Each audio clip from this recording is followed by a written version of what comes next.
Okay, hello everyone. My name is Liana Beattie. I'm from HL University, and I'm going to talk to you a little bit about a new framework that I developed in terms of how to approach oceanography for researching it, and I called it Symbiotic of Oceanography. I developed interest in oceanography when working on my doctoral thesis, and in particular, I was fascinated. Oops, just 1 second. Where are we? Yes.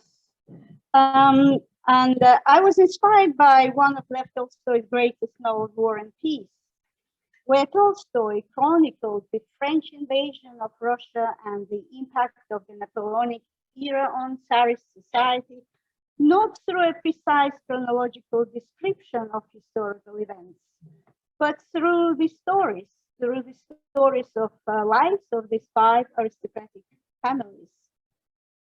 And it was that exploratory capacity of personal stories that determined my methodological commitment within the research design of my doctoral study. However, of course, I came across many difficulties. The first one was the variety of oceanographic approaches that existed in the field. And I think the list can go on and on now that new approaches to oceanography appear as we speak. So for me, the choice was, the problem was really to make my choice amongst all these oceanographic approaches. Another problem that I came across was the overlapping criticism of oceanographic approaches. And I put together some of the quotes for you there, and some of them I wouldn't even dare to pronounce.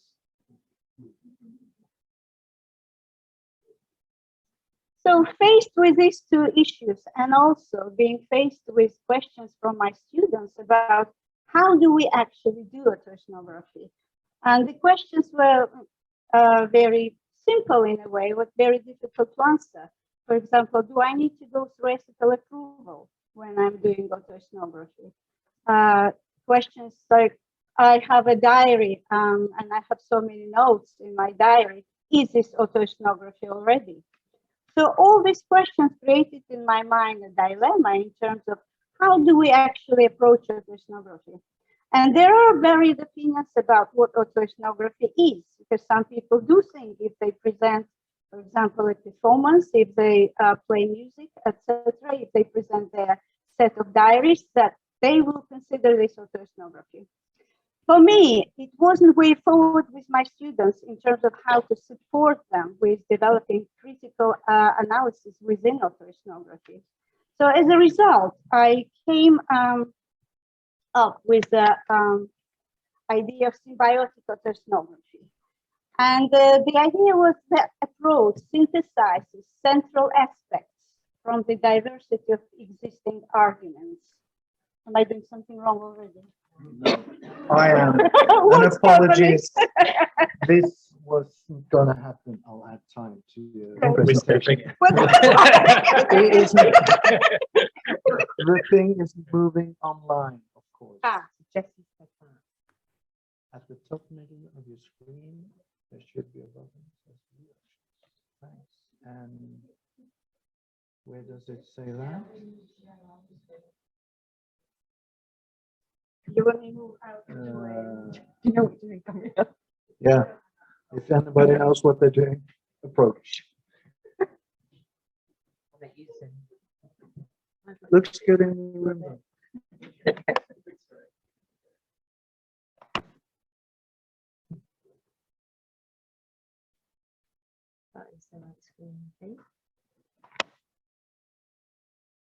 So, yeah, come on. And you have that thing on the side. I think you just have to live with that. Thank you. Yeah, no problem. But I was just wondering if I click on the next slide, they see the change. Yeah. Can online people? Oh, Can they see?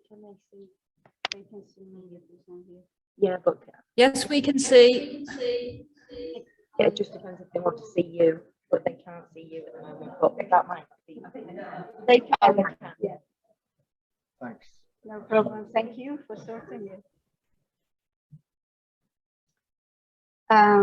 So, like I said, I came up with the idea of, I wouldn't call it a framework, that's why I put framework in inverted commas. It's more maybe like a tool, because framework for me is something very rigid, and I don't want people to think that this is created for this kind of purpose, to be used in a rigid format. So the concept of symbiosis here is used in its broader sense to denote close interdependence and interrelation between its suggested 7 attributes.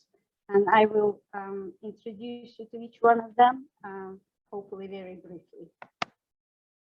So this is the idea of symbiotic oceanography with its 7 features that represent political transformative focus. Researchers call it omnipresence. I will talk you through what I see it is. Interpretative analysis, reflexivity, polyvocality, temporality, and evocative storytelling. So for me, this is what symbiosis is about in terms of creating analytical framework for writing oceanography.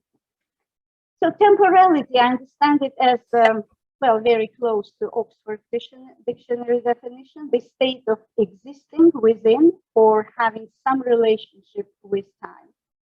However, when I thought about symbiotic temporality, for me, it created a symbiosis of 3 different features. One of them was perceptions of chronological times, which is subjective. Obviously, when we experience time, everybody experiences time in many different ways. For some of you, this session will last for half an hour. For some of you, the time will fly. So this is subjective experience of chronological times, as experienced across different localities. So I also suggest that temporality is locational, because in our mind can cross boundaries and roam across many different locations. And captured in the moment of writing, evanescent, I called it, because it is hard for us to say that tomorrow will be exactly the same as today. So whatever we think today will be exactly the same as tomorrow. So whatever I'm writing in my oceanography is only today, captured by the moment of writing. And that's why I call it evanescent. So in this sense, symbiotic temporality is a snapshot of our temporal recollections of events, places, feelings, relations, caught in the illusory stillness during one specific moment of writing. The next one is researchers' omnipresence. That was quite difficult notion for me to cope with in terms of understanding what I actually want to say. But in terms of Oxford Dictionary, it's the state of being widespread or constantly encountered. This aspect of my oceanographic praxis has been influenced by Anderson's concept of complete member research. Or those of you, well, all of you are interested in oceanography, so obviously you know about Anderson's suggestions and his notion of analytic oceanography and his idea of complete member researcher. But my concept of the researcher's omnipresence in a way contests Anderson's interpretation of the researcher membership as being one of the individuals composing a group who has another cultural identity and goals, and goals of documenting and analyzing action, as well as to purposefully engaging in it. However, most of our ethnographic studies cover lengthy periods of our lives when we are members of specific cultural groups. First, without having an identity of a researcher, and second, not trying deliberately to become a participant observer. And nevertheless, we are fully embedded in that culture and are part of that culture, and thus a complete member of it. The position that I call researcher's omnipresence, or a property of being elsewhere at the same time. In a way, also in a form of our disrupted multiple selves.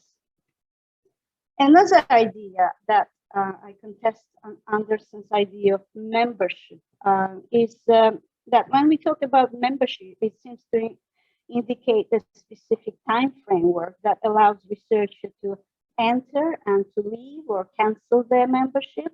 Our autoethnographic approach involves almost permanent omnipresence of different layers of cultural experiences at the same time as our mind struggles to separate oneself as an insider from self as a researcher within any particular context.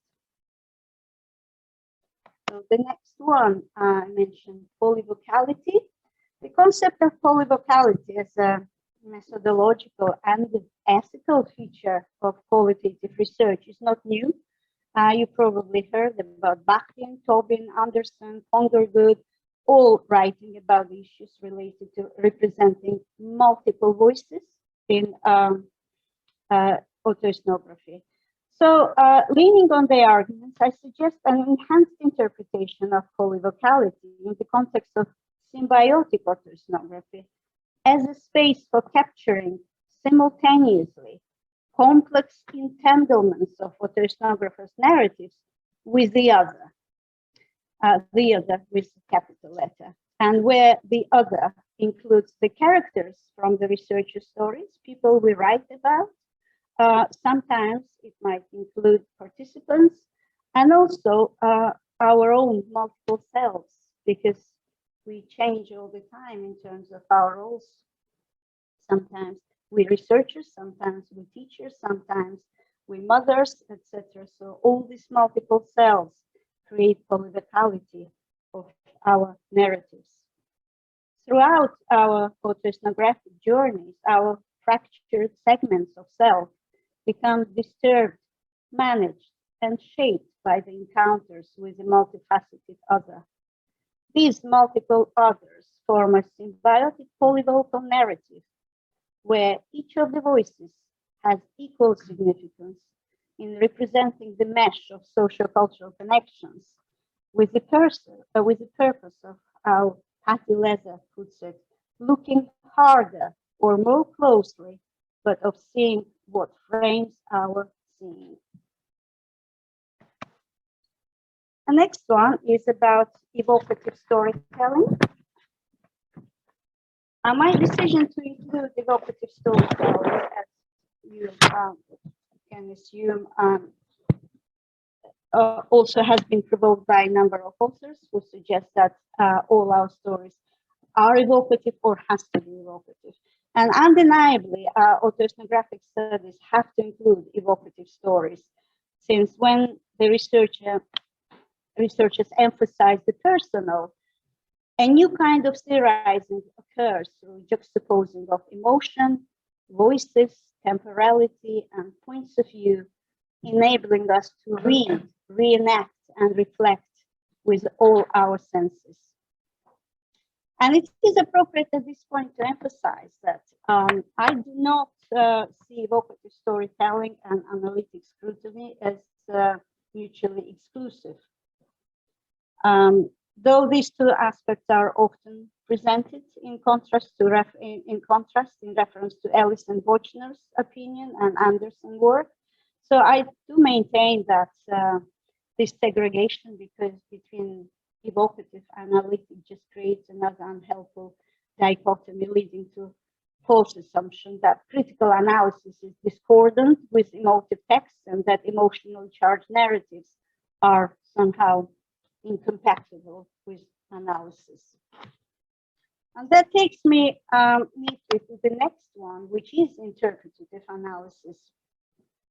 This is very much linked to these questions that students were asking in terms of how do I analyze, how do I provide analysis within my autoethnography.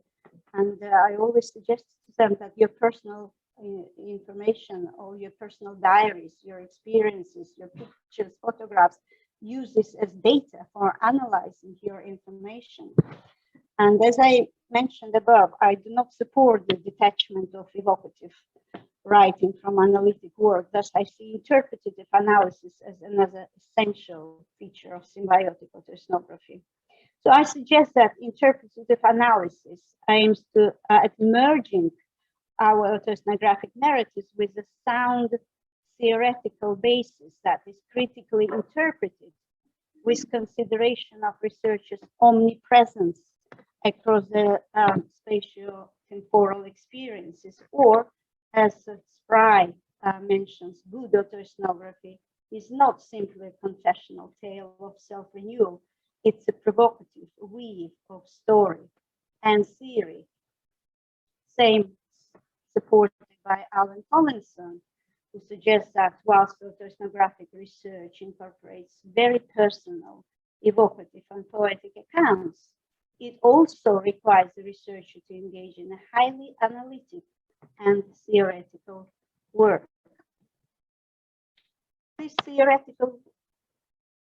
This theoretical work also closely leads to the next feature of symbiotic autoethnography, which I called political or transformative. And this aspect of reflexivity and interpretative analysis intertwine closely with this aspect of symbiotic autoethnography. In this sense, autoethnography contributes to a body of work in which radical forms of academic writing destabilize and discard dominant discursive dichotomies and explore new ways of interrogating and establishing hierarchies and relations of power within them. As you all know, it also, autoethnography is often used to bring to the surface the voices that have been previously silenced or completely muted. And finally, reflexivity. And I confirm here that my appreciation of reflexivity as a tool for engaging in self-conscious introspection, guided by a desire to better understand both self and others through examining one's actions and perceptions in reference to and in dialogue with those of others. Symbiotic reflexivity for me entails researchers' consistent and conscious engagement in different forms of reflexive activities applied to three levels of our autoethnographic studies, including theoretical, methodological, and ethical aspects. However, as a final slide, I also want to suggest that this, what I'm suggesting as a symbiotic autoethnography framework, is not really for everybody, and perhaps any criteria in qualitative research should be viewed as lists of characteristic features that are open to continuous reinterpretation. So it will be up to individual researchers to decide whether they do or do not want to use this framework in its current format, or any features that can be expanded or contracted, or some of them overlap with each other. So if you want to find out more, please follow me on Twitter, Symbiotic Autoethnography. And the book is also coming up in 10 days. I'm also very excited about that. So if you think it's something that you might be interested in, please engage with Symbiotic Autoethnography. Thank you.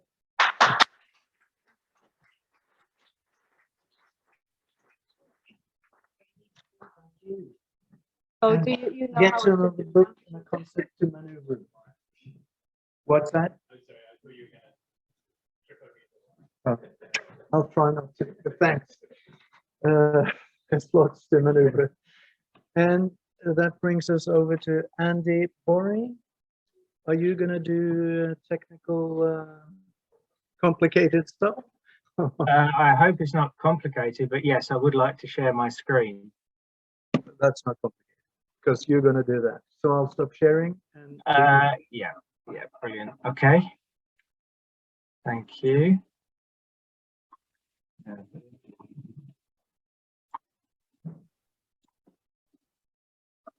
Hopefully everybody can see my main title slide now. Is that okay?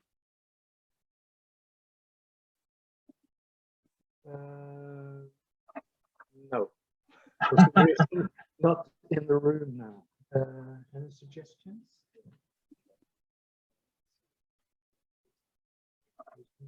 What can you see?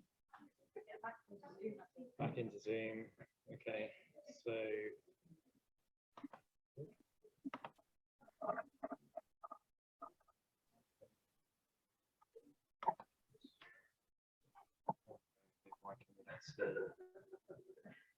Is So that it's her PowerPoint? It's a, presentation. which Oh, is- the presentation. Yeah, Okay. but they see it online. That's possible. maybe just close. Is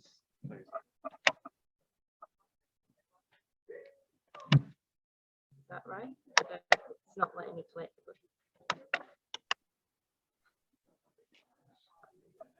Like it. If you open it again, it just loads it by.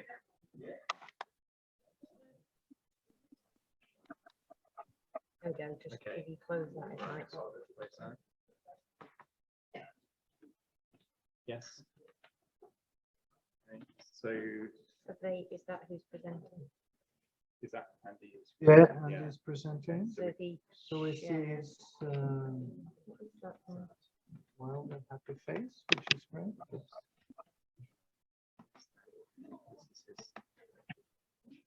Is it because we're still sharing? I I thought don't I know. stopped Or is sharing that- because I stopped sharing. Shouldn't I have done that? Is that Andy's thing? That is, yeah, it's presentation.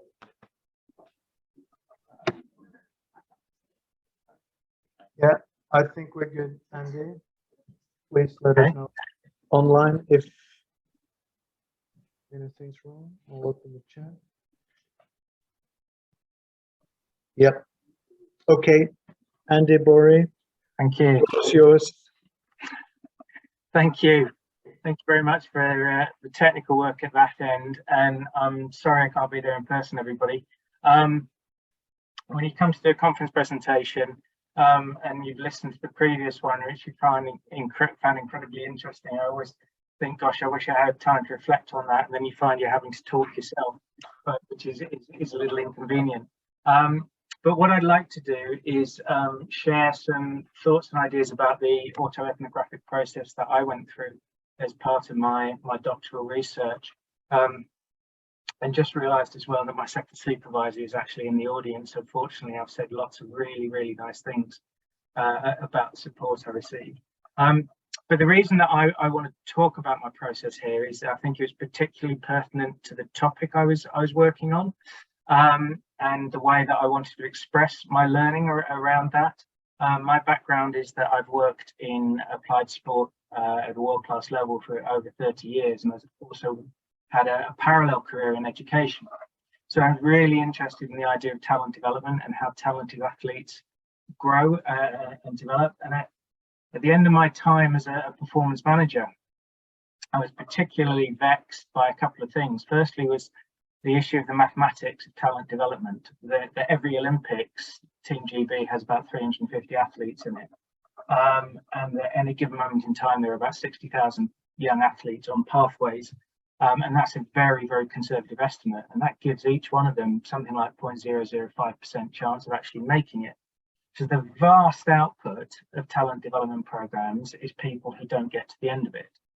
And I was also very conscious that talent was a very transitory experience for young athletes, that those of us in charge of those programs bestow the title of talent or talented on young people, and then we take it away from them.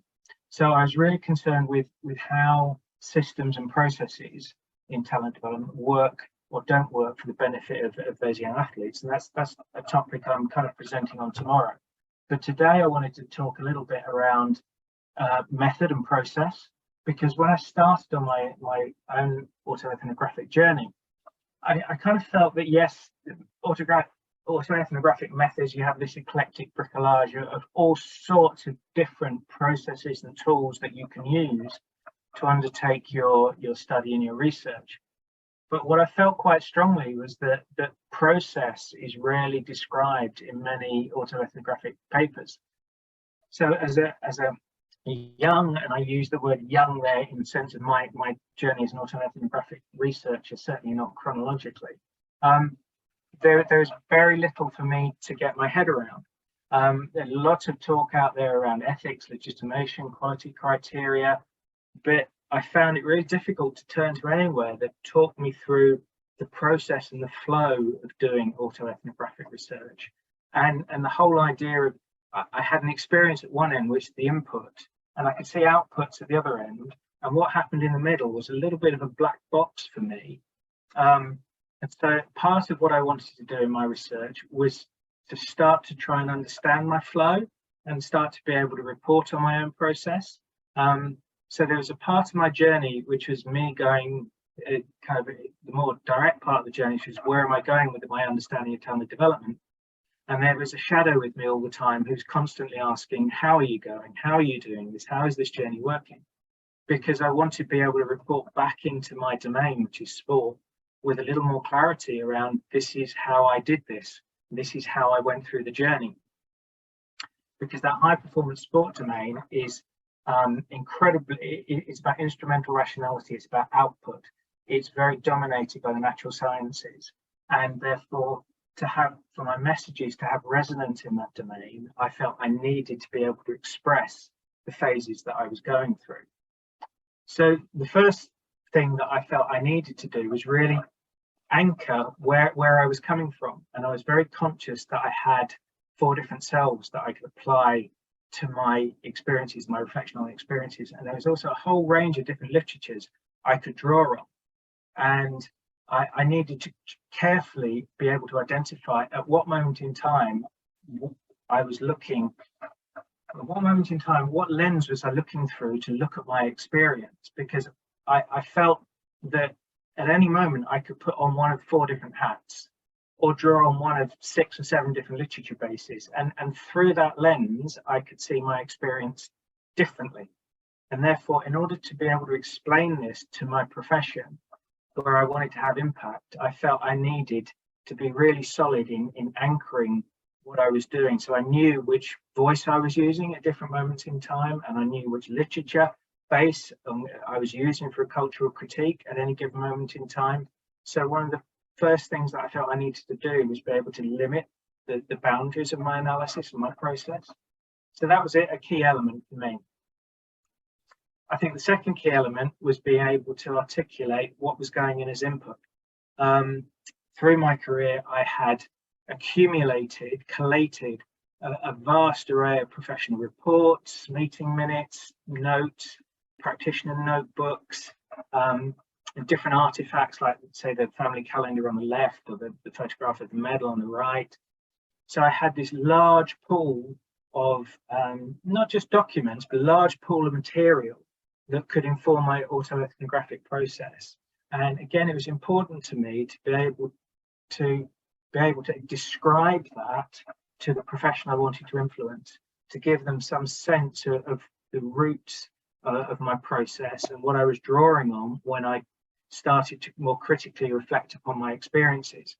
And I know I had to sample that. I couldn't look at it all. And I know I had to sift it, and I'll come on to how I did that in a minute. But it was important to me to start the journey by being able to say, and this is the totality of kind of the experience and resource pool that I want to look at. And then on top of that, I layered collaborative interviews.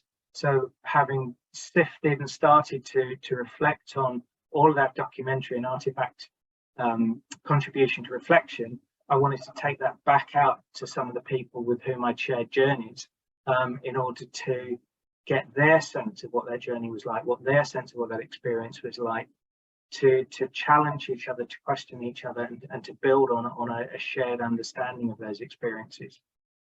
And I was also conscious right from the start that I wanted to keep quite detailed, what I would call field notes, not just on my thinking about talent, but about my thinking on process. And as I went through, spent quite considerable time writing about process or using different audio recordings or stuff, things like that, so that I had kind of almost 2 strands of thinking running in parallel. One was around the actual talent development piece, and the other was around what is my process here and can I explain it to other people.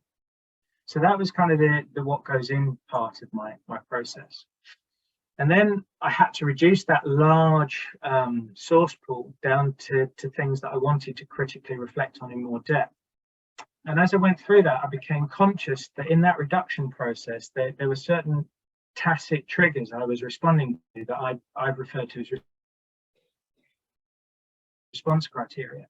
And they were things like if I was thinking about an experience and starting to feel uneasy or uncomfortable with the way I had handled it in the past, then that was something that was worth digging into in more depth. Or if there was an experience where I looked at it and thought, well, if I put my educator hat on, I'll see it like this. And actually, if I take that off and put my performance management hat on, I'll see it very, very differently. So by becoming more aware of those triggers and response criteria, I think I became more critical in my reading, more critical on my reflection, on my experiences, and how that interacted with the different literature bases. And that then led into that kind of what for me was a more final phase, which was about how I refined my understanding and deepened my reflection. And that's where the collaborative interviewing came in. And that's where I started to write more narrative vignettes around particular experiences. Some of them were fictional, some of them were more prose descriptions of real life, all of them written in a more evocative form where I tried to capture a sense of feeling and place. And those things themselves then kind of fed back into that second stage of what goes in terms of process. So taken as a whole, I feel that my autoethnographic process or flow covered those four elements. Now, I'm not in any way, shape or form suggesting that this was a linear journey. You didn't do all of element 1 and move on to 2, 3 and 4. I would bounce around quite happily between element 1 to element 4, or something in my writing would stimulate me to go back and look at the source material again and go, is there more information on this? Can I find something more that I said or did at a particular moment in time? Or something in element 3 in terms of sifting it would make me think, actually, I've got something more here. I need to go back and look at that end reflection again. So it certainly wasn't a linear flow at any given moment in time. Over the 4 years, 5 years I took to write the thesis, I would have said there was a linearity to flow, in that early on in the process I spent more time in elements 1 or 2, and as you move on I spent more time in elements 3 and 4.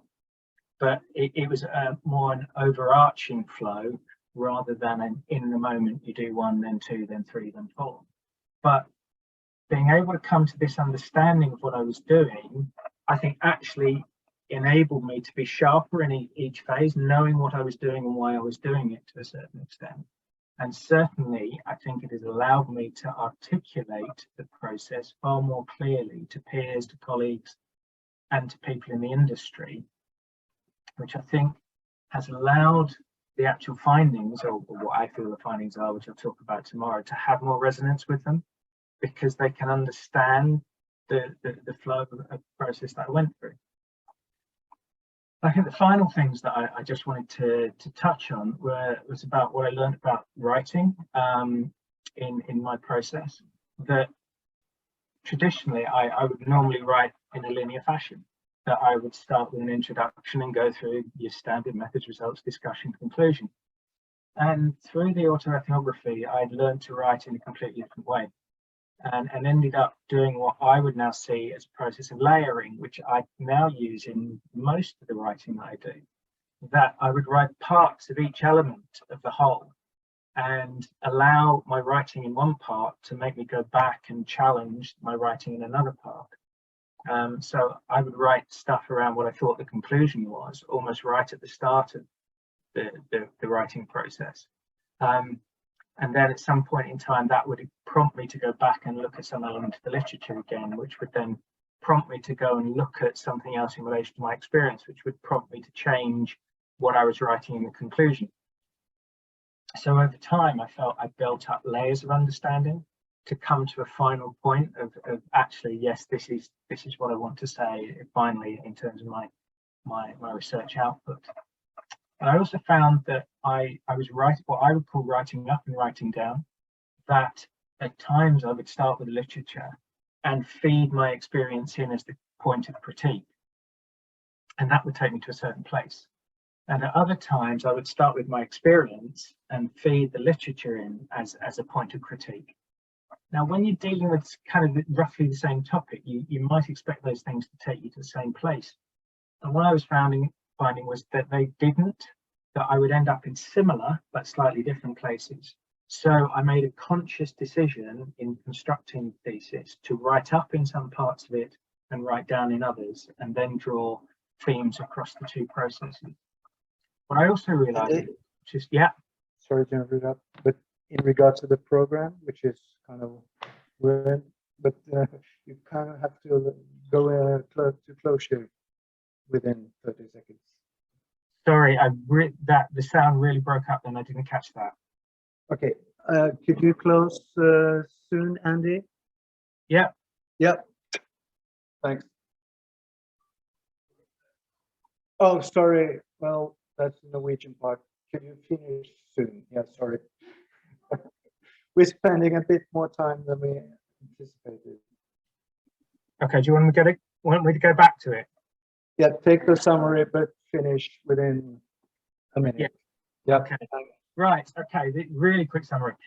So basically I made a conscious decision to write in a particular way because I had an audience that I wanted to influence, and wasn't the individual, it's more the system and the industry. And therefore I knew they would respond far better to something that felt like, in terms of writing style, something that was a little bit more natural science in flow and output than more evocative style. So I consciously wrote for my audience rather than just for my own authenticity. So my conclusion would be very, very quickly. I think by trying to describe process, I was able to refine and enhance what I did. By doing that, I think I opened myself up to more critique and refinement. And I think I find now trying to teach this stuff to postgraduates, having some sense of a flow diagram that I can put in front of them encourages them to engage and makes them feel more confident about what they're doing. So there we go. I'm really happy to take questions at the end. Thank you. Thanks.